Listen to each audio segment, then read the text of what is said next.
Ya, voy a comenzar a liberar la señal en YouTube. Ok. Y es increíble cómo la virtualización ha ayudado a llevar un registro de un montón de cosas, ¿no? Sí, sí, bueno, y ahora con el tema de la inteligencia artificial, la capacidad, por ejemplo, para los periodistas que nos brinda la tecnología, ahora sí, de comenzar a generar valores inmensos. Eh, Claro, la transcripción, ¿verdad? absolutamente, ese es el sueño hecho realidad de todo reportero.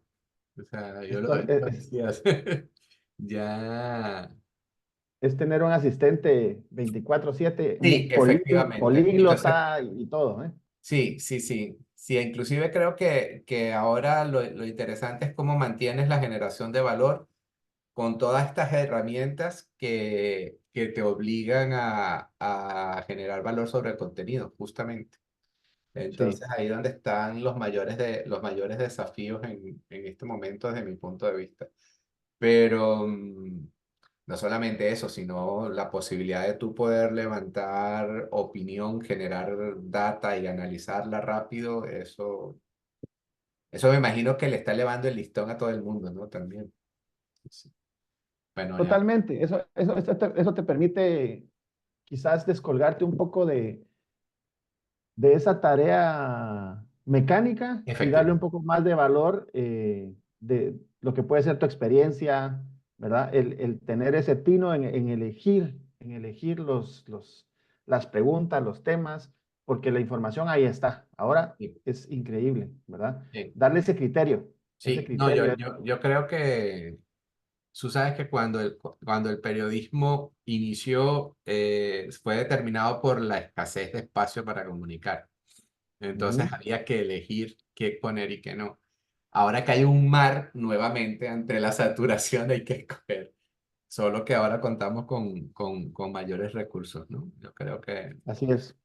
yo tiendo a ser muy optimista siempre con el género humano, más allá del tema de las guerras, pues, o exceptuando el tema de las guerras, y creo que esto va a ser muy interesante para todos. Bueno, estamos a 4 minutitos. Ya tengo a mi equipo aquí adentro también. Hola, Margaret. Hola, mi Adolfo, muchos besitos en la distancia, ¿cómo estás? Bien, bien, aquí comenzando la Qué temporada de gu- calor en Madrid, preparándonos para la barbacoa del año. Ay, Hola, rico, Margaret. rico. Hola, Ángel, ¿cómo estás? Bien, gracias. Excelente. Ah, bueno, qué gusto. Muy bien, Ángel, qué gusto que estés aquí. Gracias a ti.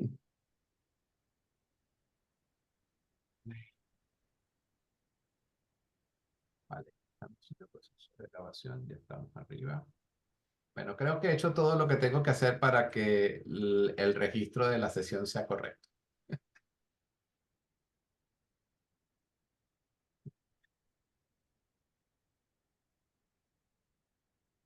Pero falta esperar a que se abra el acceso.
Pero yo voy a comenzar a abrir sesión, Ángel. Dale, perfecto. Entonces,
pero vamos a prepararnos para dar inicio, entonces. Ok, excelente. Ok, perfecto. Hola, buen día amigos de América Latina. Les habla Adolfo Manaure, director editorial de The Standard CIO.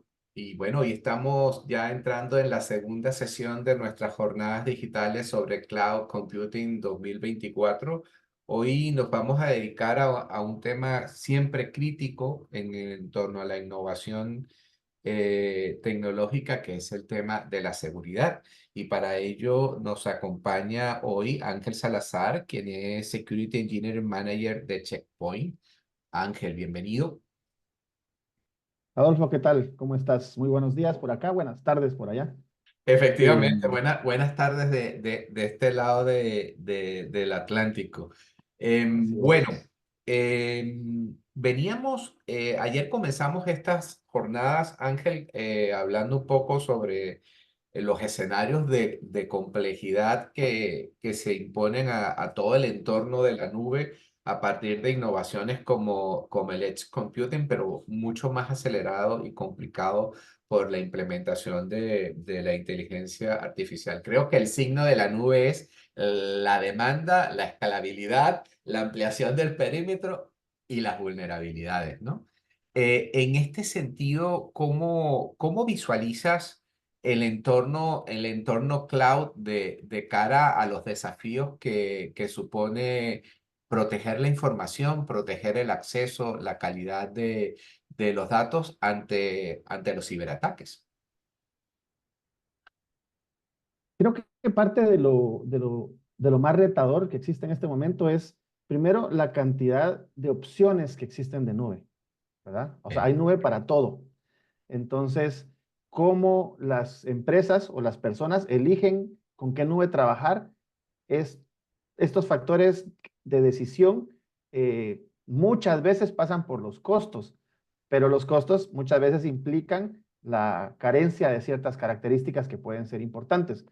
La otra cosa es que se tiene que tomar en cuenta que cuando hacemos contratos con nube, existe este tema de el traslado de la responsabilidad. ¿Hasta qué punto mi proveedor de nube es responsable de mi seguridad? Normalmente no lo es, ¿verdad? Mm, Normalmente es responsable de ciertas características como garantizarte disponibilidad del sitio, porque quizás en la nube, para un proveedor es el valor más importante para sus clientes es que tu información o tus accesos van a estar disponibles, ¿verdad? Pero te tenés que encargar de la seguridad. Entonces, si sumamos esta amplia variedad de sabores diferentes, de tecnologías diferentes, a la escasez de recurso humano con conocimientos de ciberseguridad y obviamente con conocimientos de nube, porque a nivel de networking era muy fácil encontrar a alguien con 15 años, 20 años de experiencia en redes. Ahora no puedes buscar una plaza a alguien que tenga 20 años de experiencia en nube, claro. ¿verdad? Difícil. Entonces, esto tiende a ser una mezcla óptima para quienes se quieren aprovechar de esto, ¿verdad? El software, por sus características inherentes, tiene tendencia a tener vulnerabilidades, Claro. ¿verdad?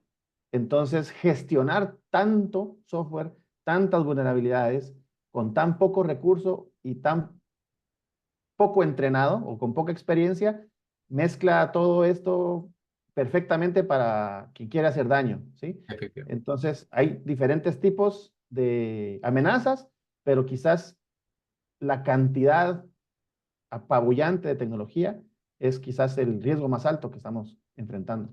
Y en este sentido, ¿cuál se puede hablar de un catálogo de amenazas que estén en el top máximo en estos momentos, que ustedes estén visualizando como las que más les preocupan? Sí, sí, existen, digamos que podemos dividir las amenazas en el tipo amenaza tecnológica, ¿verdad? O sea, existen los tipos de amenazas conocidas por el momento, como el ransomware, porque los cibercriminales están motivados por algo, y en este caso Correcto. es una ganancia financiera. Entonces, hace muchos años los hackers muchas veces están motivados por otras cosas, ¿no? Nada más querían hacer show off de que yo vulneré esta página y poner mi bandera. Ahora no, ahora lo que quieren es crimen organizado, ¿verdad? Entonces quieren dinero y el ransomware es una manera de ir directo a la víctima, a extorsionarle y a decirle o me das dinero o no te devuelvo tu información en primer lugar o vendo tu información, que es peor, ¿sí? Ese es un tipo de amenaza terrible y otro tipo de amenaza es el uso de los recursos, ¿verdad? Data mining, por ejemplo, que es aprovecharme de lo que tú estás pagando en la nube para yo generar ganancias para mí. En ambos casos es ganancia económica. Entonces, el consumo de tus recursos y el ransomware son las dos amenazas principales que están enfrentando las organizaciones en nube. Correcto. Y por otra parte, el tema, no sé cómo visualizan también el tema de cómo el espionaje y las relaciones, las tensiones geopolíticas en el mundo también se comienzan a trasladar a estos escenarios de vulnerabilidad. Totalmente. Digamos que para los lenguajes militares, ¿verdad? Están los dominios tierra, mar, aire y está el dominio cibernético también, ¿verdad? Ese es un campo también de batalla y muchas veces las personas comunes y corrientes quedan en medio de esta batalla y muy posiblemente lo que pasa es que utilizan tus recursos para hacer un ataque. Es decir, Correcto. cuando lanzan un ataque de denegación de servicio, por ejemplo, lo hacen utilizando redes, zombies, les llamaban antes, o botnets, de víctimas. Entonces usan tus recursos para lanzar ataques y ser difíciles de rastrear. Eso es una. Y la otra es, ellos necesitan financiamiento. Y pues ahí deriva lo mismo, ¿verdad? Necesitan plata y es así como la consiguen. Correcto. Bien, antes de pasar a mi próxima pregunta, bueno, recordarles a las personas que nos acompañan que el chat está abierto para que puedan compartir con Ángel cualquier inquietud y podamos sacarle mucho mayor provecho a su conocimiento. Ángel, la semana pasada tenía yo la oportunidad de hacer una entrevista a una startup que está incorporando al mercado mecanismos de protección de data crítica en la interacción de empleados con ChatGPT. Porque, bueno, la dinámica de interacción con la inteligencia artificial generativa se torna tan fascinante para el usuario mortal que uno comienza a soltar lo que no debe, ¿no? Para ponerlo Totalmente. de la manera más prosaica del mundo. Y eso me hacía pensar en lo que parece ser una tendencia de soluciones de protección a pequeña escala para cada tipo de problemita, digamos. Es una tendencia porque, claro, la innovación tecnológica se manifiesta a toda escala, ¿ok? Em, Ustedes como especialistas en seguridad en la nube, ¿cómo ayudan a gestionar tanta complejidad de proveedores? Porque no hay una solución, o sea, no hay un proveedor que tenga todas las soluciones. Entonces, ¿cómo se pudiese desarrollar un enfoque estratégico para tanta variedad o cómo lo abordan? Bueno, para ir por partes, sí, el tema, por ejemplo, de tantas empresas creando modelos de inteligencia artificial, por ejemplo, las personas comunes y corrientes, como mencionabas, pues hay un entusiasmo y empiezan a subir información y se corre el riesgo de fuga de información, ¿verdad? Comprometer información importante de las compañías. Eh, eh, hay un dicho que dice, echa la ley, echa la trampa. En este caso viene como al revés, ¿no? Echa la trampa toca hacer la ley, Correcto. ¿verdad? Entonces, existen las tecnologías y son maravillosas porque permiten muchas cosas innovadoras y potencian, digamos, el talento de la gente. Sin embargo, hay que poner algún tipo de controles. Básicamente, los estándares vienen hablando de controles desde épocas, ¿verdad? Anteriores a muchas de las tecnologías y cuando unos criterios de controles están bien definidos, van a involucrar inclusive tecnologías que ni siquiera conocíamos. Entonces, protección de la información, es importante el manejo de la información para que nosotros sepamos que aún si surge una tecnología nueva, yo no tengo que exponer la información de la empresa, ¿verdad? No importa a dónde la voy a subir, si es una nueva tecnología que surgió o medios de comunicación, por ejemplo, no voy a enviar información confidencial por redes como WhatsApp o etcétera, a pesar de que ya que está encriptado, sigue siendo un mecanismo que no debe de estar aprobado para compartir información Ujú. confidencial. Entonces, existen muchos criterios tecnológicos.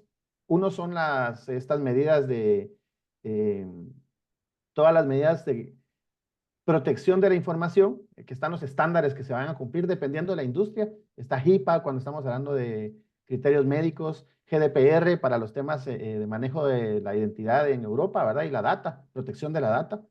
Eh, Existen SOC, ¿verdad? También para criterios de protección de la información, que son estándares que luego transversalmente se amarran con ciertas tecnologías. Entonces, por ejemplo, cuando surgen las nubes, ¿sí? Azure, AWS, Ujú. tienen sus propios estándares o sus propias métricas para cumplir con GDPR, ¿verdad? Entonces uno puede entrar a la configuración de la plataforma y dice, quiero cumplir con esta política y me ayuda, ¿verdad? Y me dice cuál es mi gap, qué es lo que tengo que cubrir. Es cierto, no todos los fabricantes, o no existe un fabricante que cubra al 100%, entonces hay que hacer los esfuerzos para poder minimizar la cantidad de tecnologías que tengo que administrar, porque nos regresamos al riesgo número uno que hablamos, ¿verdad?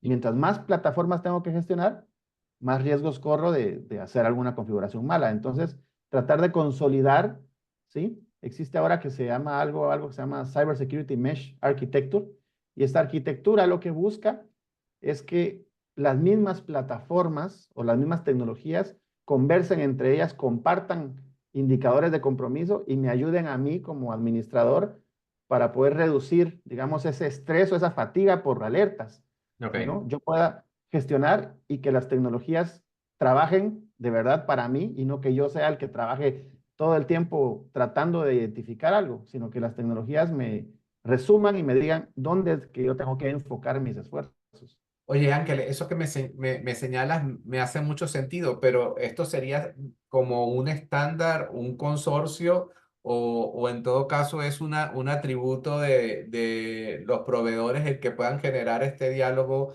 entre plataformas de tal manera, me imagino que será vía inteligencia artificial que se mantenga como una especie de gobernanza, ¿no?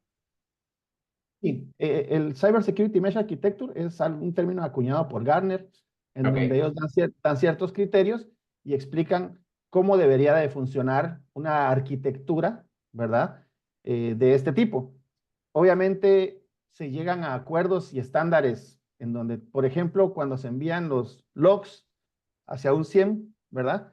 Se llegan a criterios de syslog. Decimos, bueno, esto es el estándar que yo voy a manejar para enviarte la información, igual que es los protocolos, para que se puedan entender las diferentes tecnologías.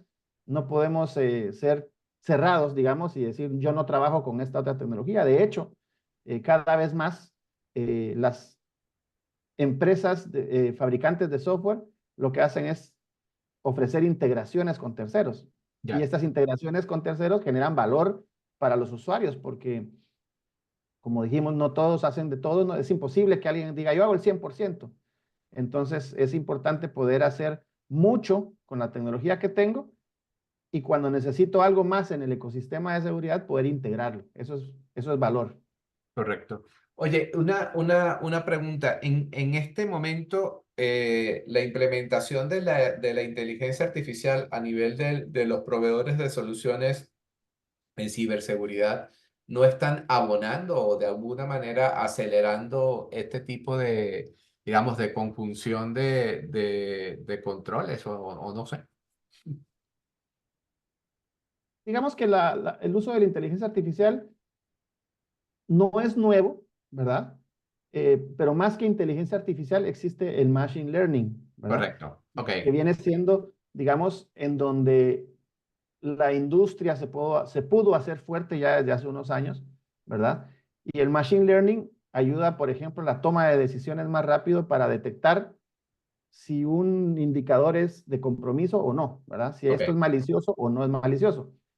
La inteligencia artificial tuvo un boom eh, el año pasado y el antepasado con el usuario común y corriente, porque el tema de modelaje del lenguaje natural y el de creación de imágenes pudo aprovechar los avances tecnológicos en procesamiento, ¿verdad? Los CPUs tienen más capacidad hoy que nunca y la capacidad de almacenaje también, ¿verdad? Podemos almacenar data exageradamente. Por lo tanto, el machine learning ahora pudo avanzar más porque ahora tenía más data de la cual poder hacer procesos y tomar decisiones. Entonces, el que se volvió accesible a todo mundo, a todas las personas, es lo que ha hecho que el tema de inteligencia artificial suene tanto. ¿Verdad? Las universidades ahora dicen, arquitectura con inteligencia artificial o diseñador con, digamos que en realidad lo que, pues nos tenemos que adaptar, el ser humano se tiene que adaptar en sus carreras profesionales en el uso de las tecnologías de inteligencia artificial para poder ser más eficientes y efectivos a la hora de hacer algo. Entonces, lo mismo pasa con la tecnología de ciberseguridad. No tendría sentido tener 50 personas analizando logs, ¿verdad? A ojo humano aquí, cuando podemos usar unos buenos lenguajes de machine learning y de inteligencia artificial para poder aislar eventos y determinar si esto es un incidente de seguridad o no. Correcto. Y en este sentido, me gustaría muchísimo abordar cuáles deberían ser, a tu criterio, una hoja de ruta para de alguna manera, concretar un enfoque holístico del tema de la seguridad o la protección de data crítica en la nube, a la luz de que nuestras empresas en América Latina tienen como que distintos estatus, como ocurre en todo el mundo, de uso de la nube como infraestructura, ¿no?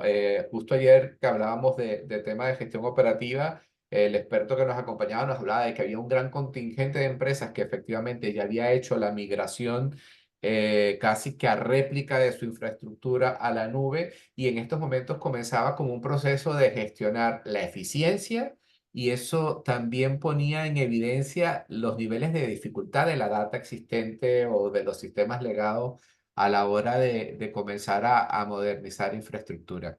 Transversalmente a eso está todo el tema de la seguridad de la información.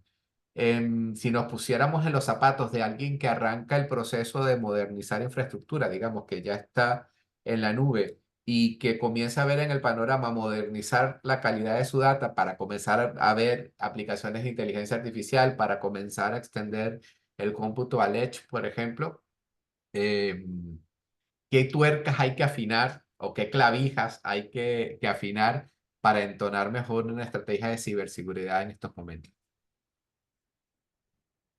Y primero, sí, es cierto, la jornada hacia la nube lleva diferentes pasos, ¿verdad?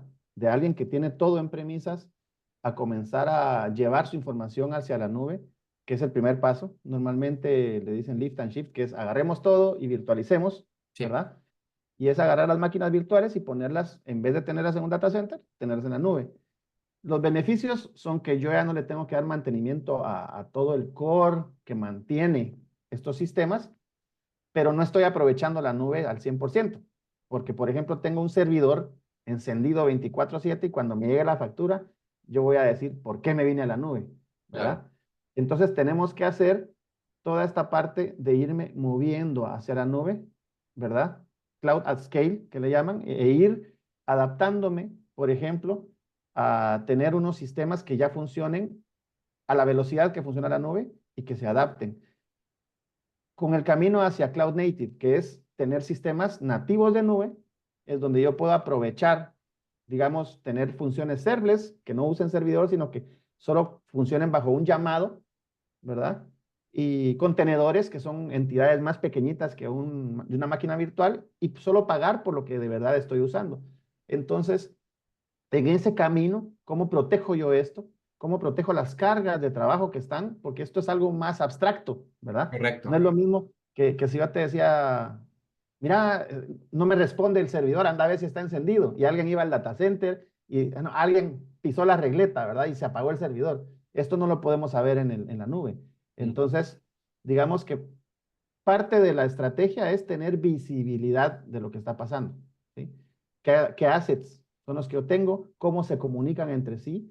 Eh, que la comunicación entre ellos esté limitada. Existe también un framework que se llama Zero Trust, ¿verdad?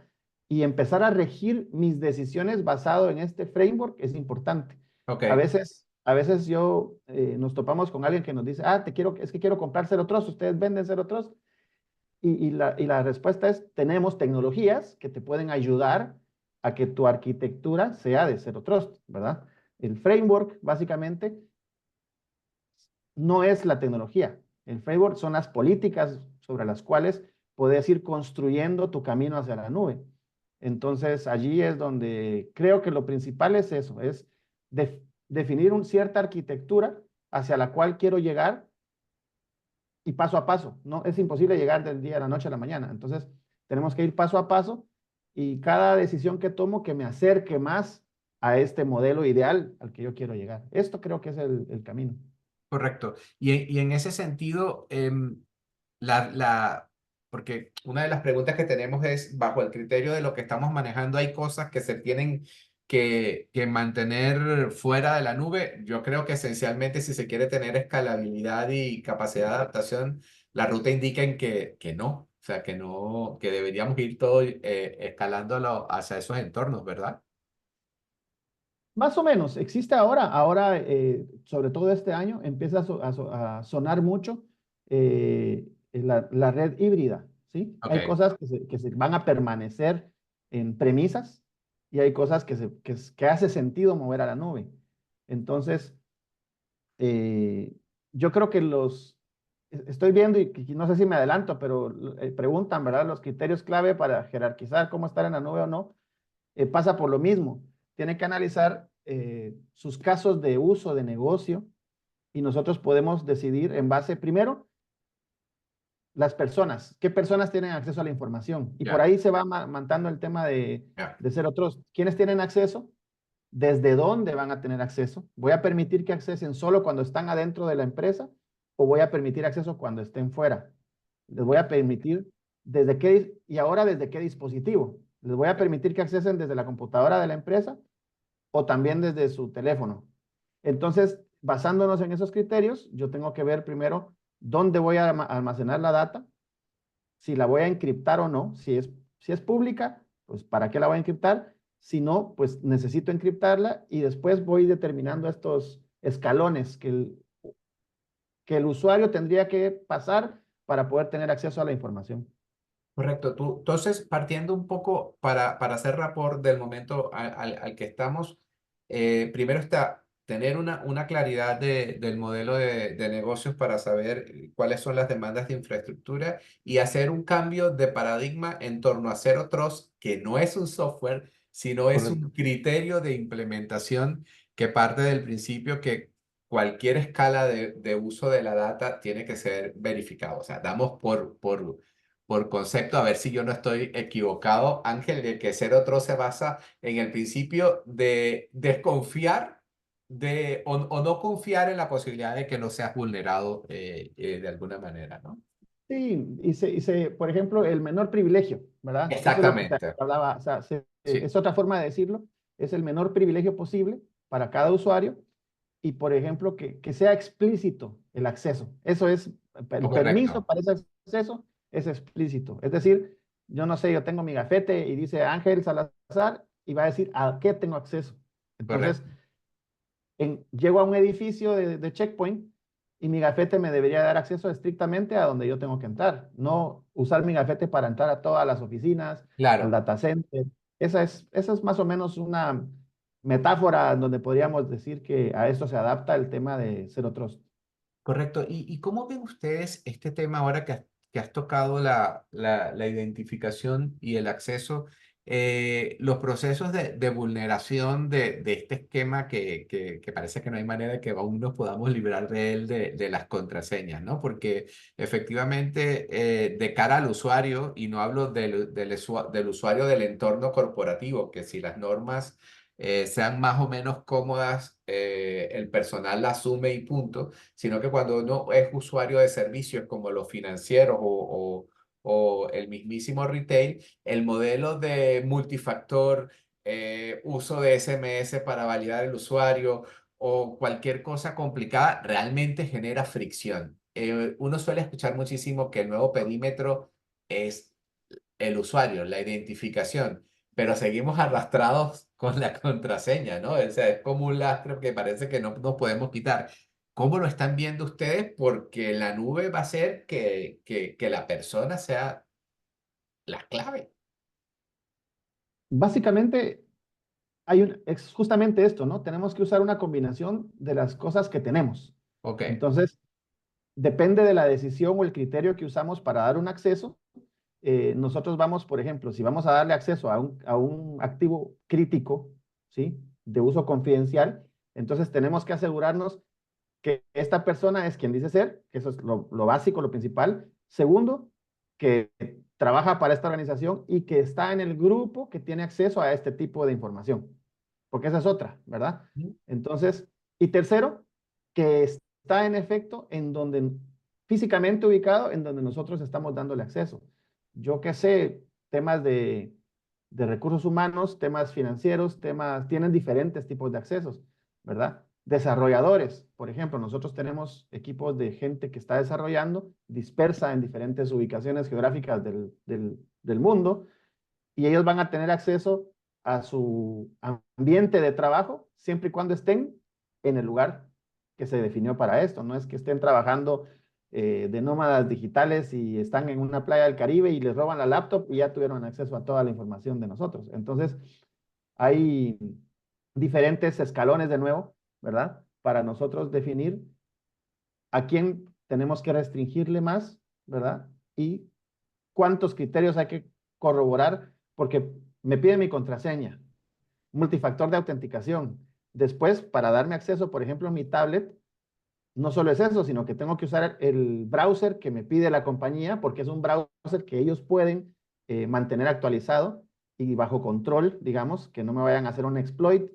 Y después de eso, tengo que instalar, por ejemplo, la plataforma de colaboración con la que trabajamos nosotros y autenticarme ahí también. Entonces, de verdad, como lo decís, genera fricción, pero finalmente va a ser algo a lo que nos tenemos que ir acostumbrando. Hace años, la banca en línea no era tan aceptada y adoptada como lo es ahora después de la pandemia. Yo siempre uso a mi pobre mamá de ejemplo, que ya tiene 70 años y ella nunca había usado una cosa para pagar en línea y ahora hace, mijo, te mando una transferencia y me compras tal cosa y Ya, compra en Amazon, o sea, ya. es increíble, Sí. ¿sí? Y ya se adaptó a esto. Correcto. Una pregunta interesante que tenemos, previendo lo que mencionabas, ¿no? De que efectivamente hay infraestructura de data crítica on-premise, que hay de nuevos segmentos de infraestructura en la nube pública y que todo esto tiene que gestionarse desde un punto de vista híbrido. ¿Qué consejos podías ofrecer al CISO y al a la gente de sistemas en IT para de alguna manera generar una política escalable en el tiempo y sacar ventaja de las nubes en cuanto a sus capacidades de seguridad? Porque, bueno, mencionabas algo que era importante, el proveedor de nube garantiza disponibilidad de los datos, pero también tiene estándares a los cuales regirse para que este funcionamiento sea óptimo. Entonces, ¿cómo sacas tu ventaja de esa complejidad para tener una mejor seguridad de la información?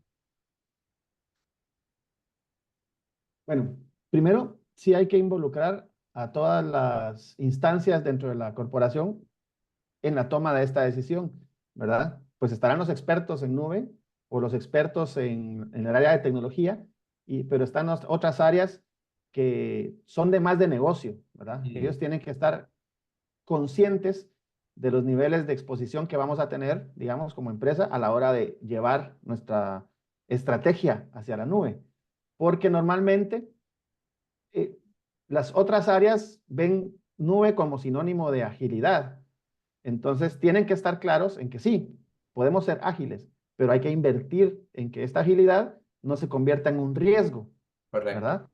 Porque, digamos, el awareness, ¿verdad? O la concientización para todos estos equipos tiene que hacer, tiene que hacer mella en que ellos sepan de que hay que invertir dinero en educar a la gente primero y luego en invertir en tecnologías para poder proteger todo esto. Vamos a poner un ejemplo rapidísimo que es, por ejemplo, una tienda en línea o una banca en línea, ¿sí? El equipo de desarrollo se tiene que adaptar a la velocidad de lo que se hace en nube.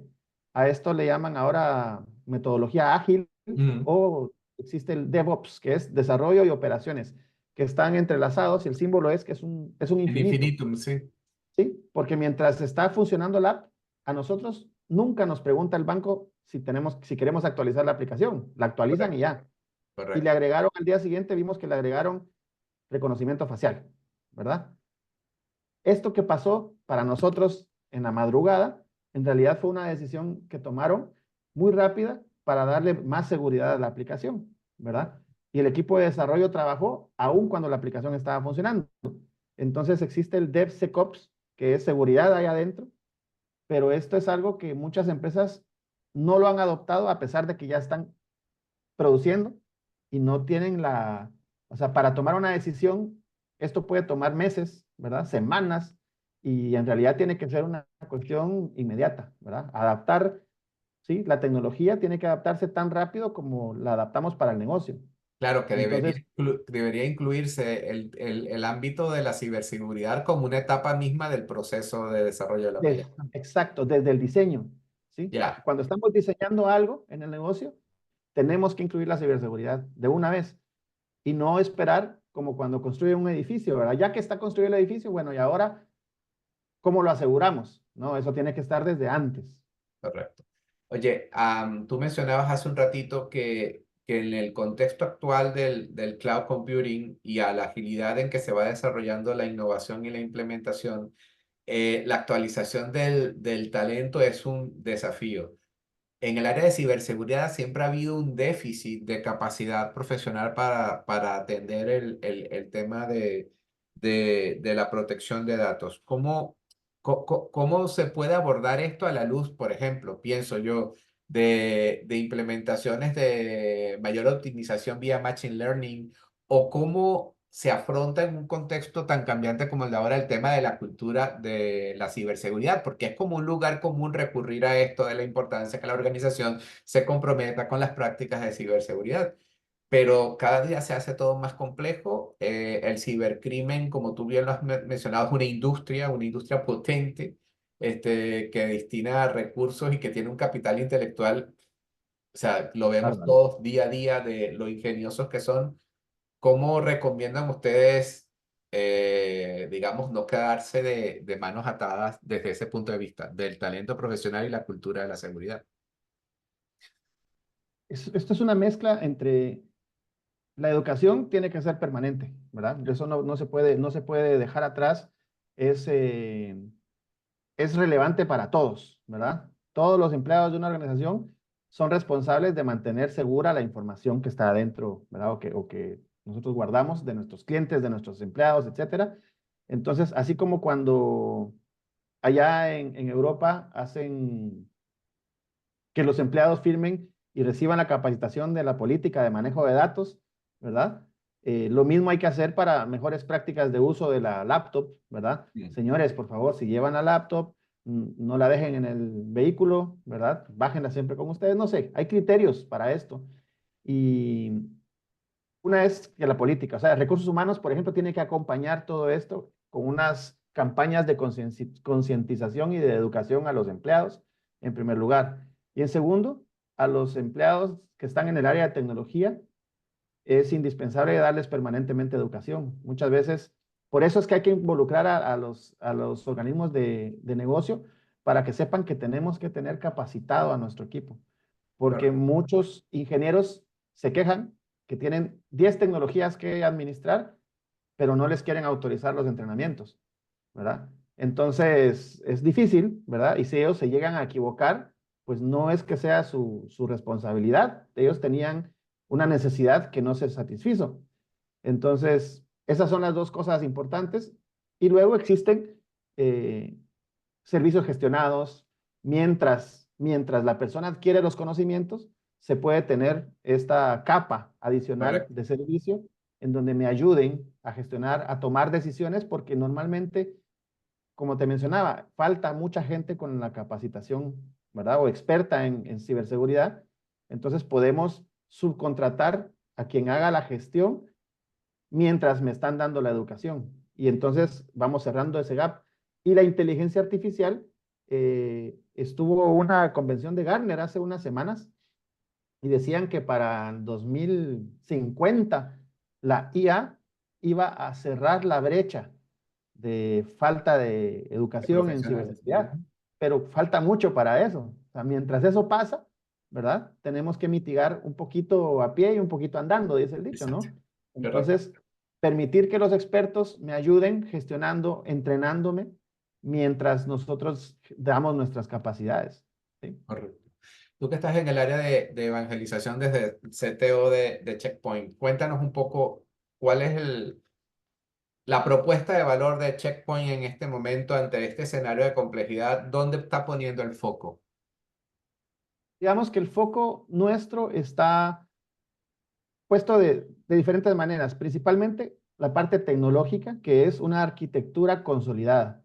Entonces, nosotros le llamamos Infinity, pero es un modelo de arquitectura consolidada en donde estamos nosotros permitiendo que interactúen entre sí nuestros diferentes pilares que tenemos. Tenemos tecnología, imaginemos que esto es un pedazo de software que se instala en la laptop o en el teléfono o en un gateway o en la nube. Todos estos pedacitos de software tienen la capacidad de usar todos nuestros avances tecnológicos. Entonces, cuando nosotros liberamos un avance tecnológico, es transversal a todas nuestras plataformas. Eso es útil. Y luego hacemos que, gracias al Machine Learning e inteligencia artificial, consuma la data de todo lo que está pasando en el mundo y me ayude a prevenir el ataque que puede venir. Digamos que alguien en Japón escaneó un código QR, ¿verdad? En un menú y detectó una amenaza en ese archivo. De esta amenaza se actualizan todos los equipos a nivel mundial. Entonces, si a mí me llegase un correo electrónico con esta amenaza, automáticamente la descarto sin entrar en un proceso de evaluación, ahorro, digamos, tiempo, proceso, etcétera, y beneficio a todos mis clientes cada vez que detecto algo. Eso es una, que es el modelo de arquitectura. El otro, básicamente, es que tenemos una capa de servicios que se llama también Infinity Global Services, donde nosotros podemos ayudar en la etapa de evaluación a las empresas que quieren saber cuál es su situación actual, porque todos empezaron a irse a la nube, pero actualmente no están seguros de cuál es el siguiente paso. Entonces podemos llegar a hacer una evaluación y decirle, mira, tu nivel de madurez a nivel de Zero Trust, por ejemplo, es este, ¿verdad? Te conviene dar el paso 2, 3, 4. Esa es una. La otra es, tenemos la parte de transformación, es decir, que me dicen, mira, me quedé a medio paso, pero ya no sé para dónde seguir. Correcto. Entonces, tenemos expertos que te ayudan a seguir haciendo tu proceso de migración a la nube y te acompañamos para que lo hagas de una forma segura. Digamos que ya migraste, tenemos el equipo entonces de maestría. Hay falta de educación. Nosotros tenemos cursos, no solo de Checkpoint, sino de la industria, ISC cuadrado, pueden certificarse como CISP, ¿verdad? O CRISC, lo que necesiten. Nosotros tenemos el catálogo de entrenamientos que pueden tener acceso a los usuarios.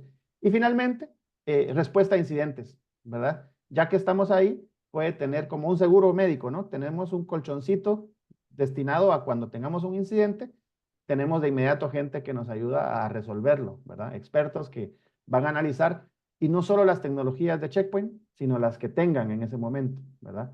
Estos expertos no son expertos de poquito tiempo, son de mucho tiempo, y ya hemos asesorado empresas muy grandes en todos estos temas para respuesta a incidentes. Entonces, eso es, digamos, tecnológicamente hablando, a nivel de estándares y a nivel gestión y respuesta a incidentes. Una última pregunta, Ángel, que estamos en los últimos 2 minutos. En tu visual de nuestra región, siempre existen algunas industrias que, como la del sector financiero o sea, sectores de defensa, que están habituadas, o sea, que es parte de su modo de operación el resguardo de los datos. Pero esto está cambiando muy rápido y la nube es un habilitador. En tu visual, ¿qué sector de la economía en América Latina se expone cada vez más y actúa menos? Se expone más y actúa menos. ¿O le falta más trabajo que hacer? O sea, digamos que está lento con los deberes. Honestamente creo que es el sector gobierno Ok, al que le ha costado más trabajo, pero creo que se debe a esto, a que han tenido la necesidad de adoptar tecnologías más rápido de lo que son capaces de pensar cómo se van a proteger.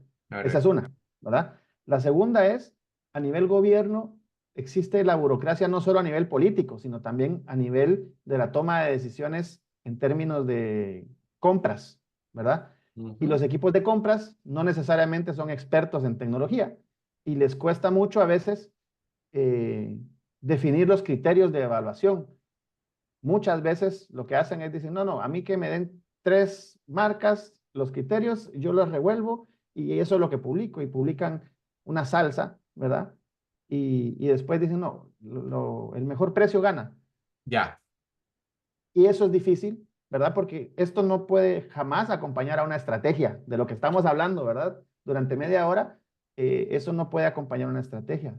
Y muchas veces la decisión para comprar algo, dependiendo del monto, puede tomar 1 año, 2 años, y mientras tanto la información de un país entero puede estar en riesgo. Entonces, creo que y es, ya me has dado razones de por qué han pasado las cosas que han pasado en los últimos años.